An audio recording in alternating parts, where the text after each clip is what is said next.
চলো আজ আমি তোমাদের সাথে আমাদের যশোর রোডের একটা মেট্রো জার্নি শেয়ার করছি। অ্যাকচুয়ালি এই মেট্রোটা আমার চড়া হয়নি, আগে হয়েছে, চালু হয়েছে কয়েকদিন আগে, বাট আমাদের চড়া হয়নি বাড়ির কারোরই।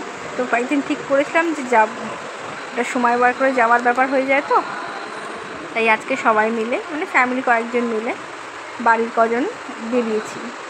মেট্রোটা নতুন যেহেতু, পরিষ্কার পরিচ্ছন্নতা এখন খুবই বেশি, তো এখন যেহেতু নতুন তো একটু ভিড়টার সংখ্যায় কম, হয়তো হতে পারে যে সেভাবে এখন মানুষ যাতায়াত করছে না, যে যার অভ্যস্ত জায়গা থেকেই যাতায়াত করছে। কিন্তু ফার্স্ট এক্সপিরিয়েন্সটা আমার খুবই ভালোই লাগে, খারাপ লাগে। আর আমি বলবো তোমরাও একবার কি এক্সপিরিয়েন্স অবশ্যই করে এসো।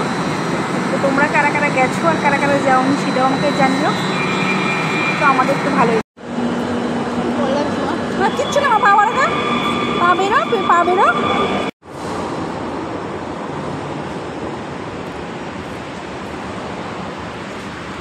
ভিতর ডিম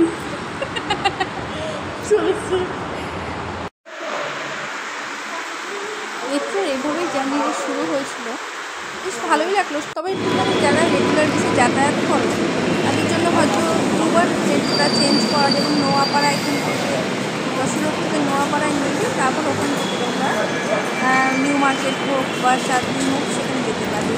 ওটা রেগুলার বেশি হয়তো অসুবিধা হতে পারে বা অনেকের হয়তো অভ্যাসও হয়ে যেতে পারে। বাকি কোনো কিছু যেন মনে হলো আমাদের যশোর রোডে একটা মেট্রো যেন বিরাট বড় একটা কিছু পাওনা লাগলো। এইভাবেই আমাদের দিনটা কাটলো, তো আবার রাতে সেইভাবেই ফিরলাম, এইভাবেই আমাদের সারা দিনটা কাটলো।